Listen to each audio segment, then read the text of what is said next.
Vamos começar? Quem passa na prova oral não é o mais inteligente, é o mais organizado. É sobre isso que a gente vai falar aqui no vídeo de hoje. Vou acalmar o coração de vocês que tem um medo, faz um fantasma, cria um monstro em torno da prova oral para vocês verem que é uma prova muito mais simples do que vocês imaginam. E aqui como é que a gente faz? Segura a mão, vê o vídeo até o final, vê se você concorda com o que eu falei, se você gosta do que eu falei, se eu te ajudo de verdade, aí sim, quando você chegar no final também não pode esquecer. Dá o like, se inscreve e até manda para algum amigo seu que está de olho num concurso que cobra a prova oral e tem um medo dessa fase. Bom, desde que eu decidi estudar para concurso, desde que eu fiz a prova oral e desde que eu comecei a trabalhar com turmas voltadas para a prova oral, eu tenho percebido que se criou uma mística em torno dessa fase, como se ela fosse extremamente difícil, feita para reprovar, que você precisa ter acesso a técnicas elaboradas e diferentes para poder passar. E eu vou te falar que não é verdade. Lógico, já falei em vídeos passados que eu nunca tive problema em falar em público, falar para um grupo de pessoas.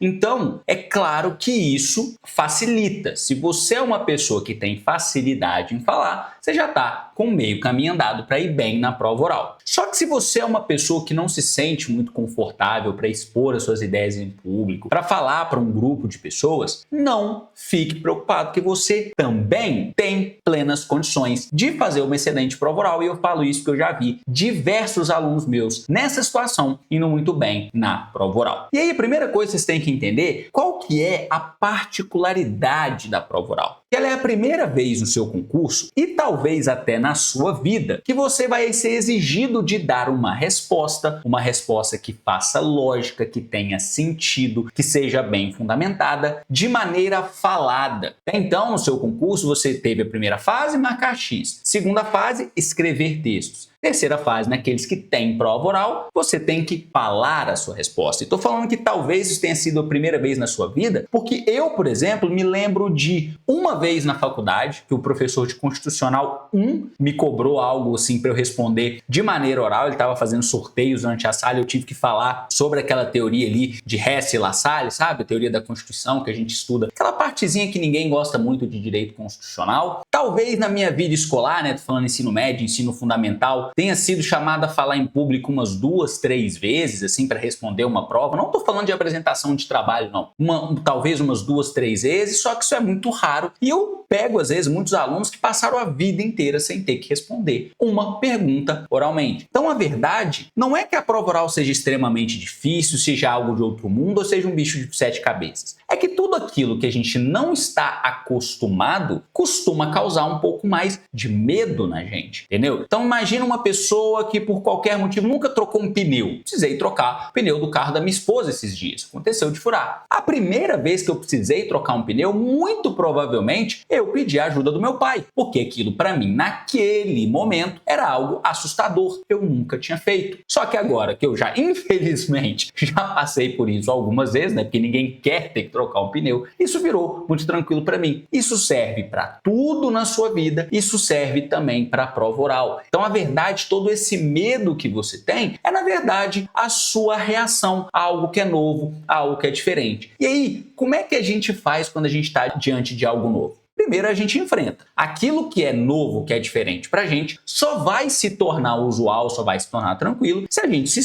expuser àquilo. Então, se você quer ficar bom em trocar pneu, você tem que trocar o pneu algumas vezes. Se você quer ficar bom em falar, você tem que treinar falar. Pode fazer isso depois que você tiver aprovado, costuma ser mais que suficiente aquele espaço de tempo que você tem até a prova discursiva e a prova oral. E aí, nesse treino eu vou te propor aqui 2 métodos que vão te ajudar bastante a ir bem na sua prova oral. Que olha só, além dela ter essa peculiaridade de você não estar acostumado a expor as suas respostas oralmente, ela tem sim uma peculiaridade que você tem que ter atenção. Quando você está escrevendo um texto discursivo, por mais que o examinador, durante a leitura, durante a correção, tiver alguma dúvida, achar algo confuso, ele pode muito bem voltar, ler algumas linhas de novo, voltar até do início da questão se ele quiser, ele pode fazer isso. Na prova oral, ele não tem essa possibilidade. Você está falando a resposta para o seu examinador e ele vai ouvir só aquela vez, de maneira que você tem que ter um cuidado de ser organizado na sua sua resposta. A sua voz, a sua fala, a sua resposta tem que conduzir o seu examinador de maneira organizada pela sua linha de raciocínio. Não adianta nada você ser extremamente inteligente, ter muito conhecimento sobre o assunto. Se você expõe aquele tema de uma maneira desorganizada, você confunde o seu examinador, ele não consegue seguir a sua linha de raciocínio e, invariavelmente, a sua resposta vai receber uma pontuação baixa. E aí eu vou passar para vocês 2 critérios muito simples que resolvem, assim, 95, talvez 99% dos casos de pessoas que têm dificuldade de organizar as ideias de maneira oral, as respostas faladas. O primeiro critério que você pode usar é o critério hierárquico.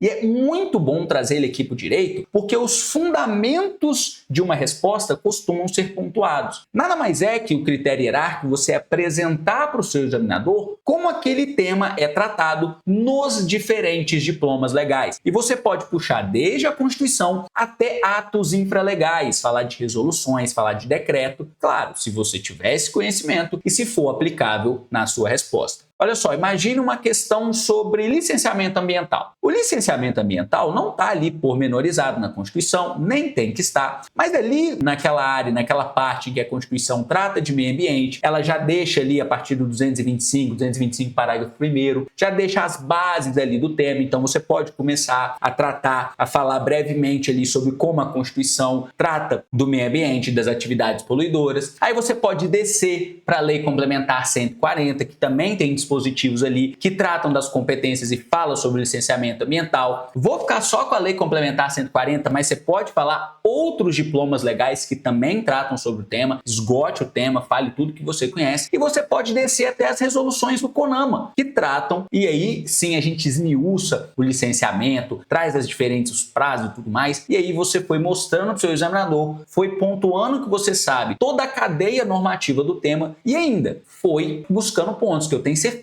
que você expôs os fundamentos, entender que aquele tema tem estatura constitucional, se é tratado por leis aquilo ali, vai ser pontuado, vai ser considerado na sua argumentação, na força da sua resposta, na robustez, são todos elementos que são pontuados durante a sua exposição. E aí você pode fazer isso para diversos temas. A Previdência Social tem ali, até se a gente considerar a Seguridade Social, tem dispositivos constitucionais, depois a gente vai para as leis do regime próprio, lei de custeio, lei de benefícios, e tem até decreto que regulamenta essa lei e você pode também fazer uma exposição. Desde a Constituição, passa pela lei, passa pelo decreto, que é o dispositivo infralegal. E aí, além do critério hierárquico, você pode também se valer do critério cronológico, que é muito bom de ser aplicado quando a gente passou por mudança recente. Imagina ali nos concursos de 2022, 2023, que a gente tinha acabado de ter uma mudança do tema da improbidade administrativa. Então você poderia fazer uma exposição focando como a lei tratava determinados temas e como ela passou a tratar depois da lei de 2021. Foi uma verdadeira reforma no sistema de improbidade administrativa. Você pode também, dependendo do tema que você for questionado, focar naquilo que permaneceu igual. Depende do que seu enunciado te questionar e te perguntar. Acabou que a lei fez uma virada jurisprudencial, rejeitou a jurisprudência consolidada, ou nos casos também que a lei abraçou a jurisprudência consolidada, mas sempre focando em como era e como ficou após aquele evento, que no caso da improbidade administrativa foi a reforma de 2021. Viu? São critérios muito simples, muito tranquilos de organizar a sua resposta e você consegue ir marcando, deixar bem claro para o seu examinador como você está desenvolvendo o seu raciocínio. E atenção, isso são formas de estruturar a resposta, de pegando os pontos que vão estar no seu espelho. Nunca se esqueça de responder o que o examinador te pergunta. Então, digamos num caso de improbidade administrativa que você faz essa exposição cronológica. Mas se o seu examinador perguntou se tem ou não a prescrição naquele caso, você tem que sim explicar, falar se teve ou não. Por mais que você possa também explicar como é que era o regime prescricional antes e explicar como ficou o regime prescricional depois, certinho? E como eu disse a vocês, critérios muito simples, muito diretos e que resolvem 99% 95, 99% dos casos. É lógico que se você é uma pessoa que já tem mais facilidade de falar, tá tranquilo, conseguiu evoluir, você pode combinar esses critérios. Em probidade administrativa, por exemplo, você pode combinar critério cronológico e hierárquico, que ele teve essa mudança do tempo, mas também é um tema que tem assento constitucional, entendeu? E aí você tem que ter um pouquinho mais de cuidado. Hoje estou trazendo só um assunto mais simples, que aí seria uma aula mais aprofundada, a gente poder testar isso aqui, aplicar na prática, fazer um acompanhamento mais próximo com o aluno, para ele ver quais aspectos do critério cronológico e hierárquico ele privilegia na resposta dele, mas dá para combinar. Dá para você pensar, tem um outro critério um pouquinho mais sofisticado, que exige um pouquinho mais de prática, que eu gosto de chamar assim, que você apresenta para o seu examinador as bases teóricas daquele tema e vai puxando elementos ali do enunciado para trazer para a resposta. Por exemplo, numa pergunta sobre execução fiscal, você pode começar expondo como é uma lei específica para cobrança dos créditos da Fazenda Pública e que sim, ela tem o intuito de dar um tratamento diferenciado, cheio de prerrogativas para a Fazenda,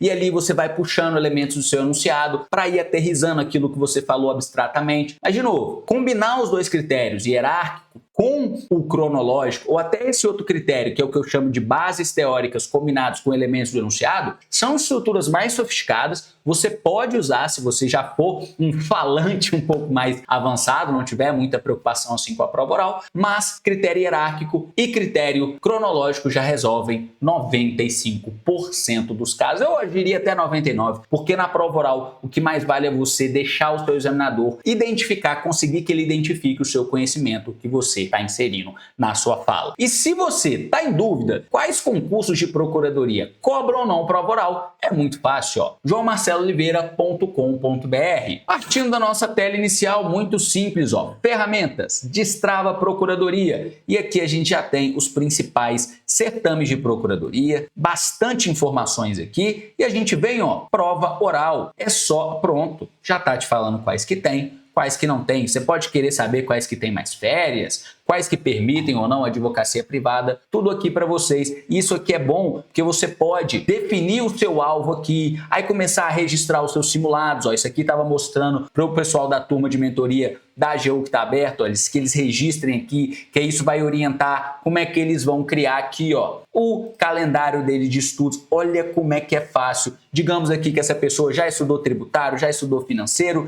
e depois ela vai estudar, ó, direito civil, só arrastar, tá tranquilo. Chegou na hora de criar, ó, rastreamento do tempo, eu quero estudar por 45 minutos, a jurisprudência de direito tributário talvez, tá aqui, ó, tá o seu reloginho, e depois quando você parar, acabar de estudar aqui, isso vira uma tag de tempo. Tudo pensado para você ter controle sobre os seus estudos. E agora eu vou dar uma olhada. O que vocês estão falando lá no YouTube para não passar a feiura de deixar vocês falando sozinho, né? E aqui o João Frederico 7361 deixou uma mensagem que eu fiquei um pouco chateado. Ó, qual conselho você daria para um fracassado de 31 anos? João, eu duvido muito que você seja um fracassado. Eu acho que o que está acontecendo é que você está comparando a sua realidade com o melhor dos outros. Você está no meu canal aqui, então é lógico que eu falo de finanças, de estudo, de prova oral. Falei nesse vídeo hoje que eu sempre tive facilidade em falar, que eu vou falar sobre finanças, que são coisas que eu estudo, que eu desenvolvi bem, então eu tenho uma habilidade boa. Cara, eu sou péssimo em contabilidade, eu não vou fazer um canal sobre contabilidade. Eu considero que eu tenho uma péssima inteligência emocional. Eu vejo para minha esposa, convivo com ela, vejo como ela é uma pessoa com muito mais inteligência emocional do que eu. Tem muita inteligência, muito inteligente também na vida.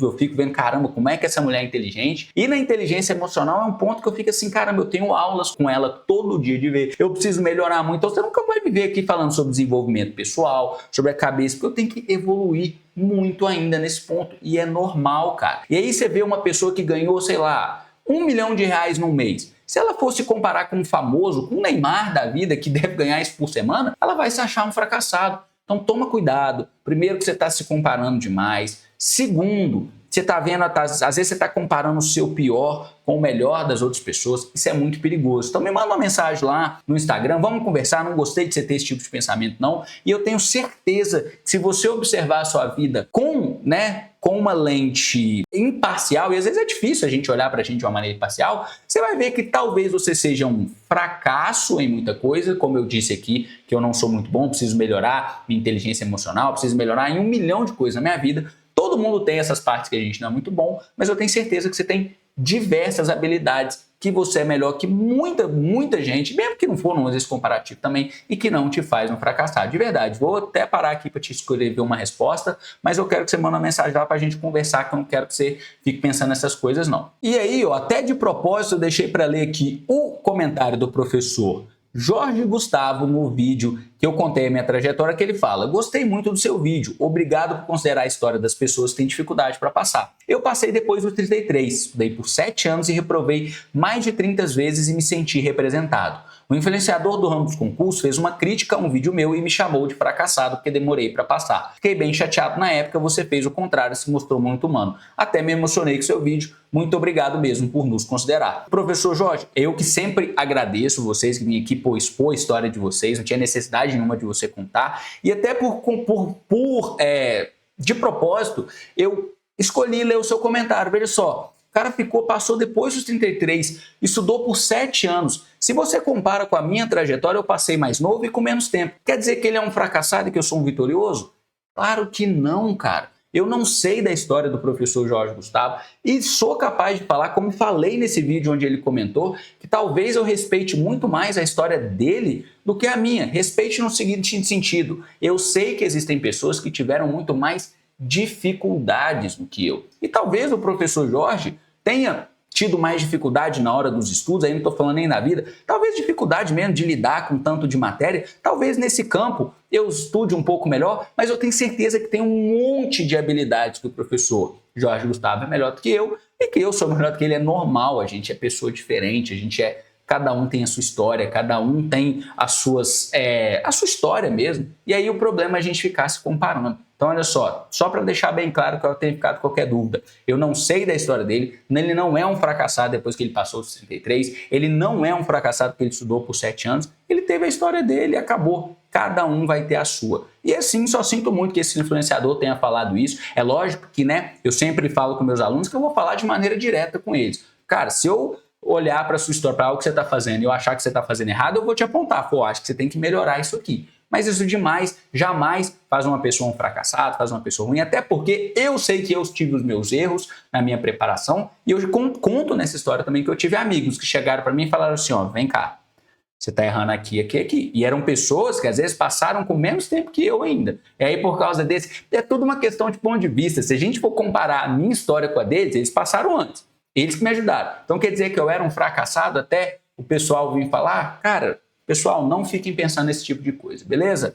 Pelo amor de Deus. Como sempre, eu agradeço a atenção de todos vocês e até o próximo vídeo.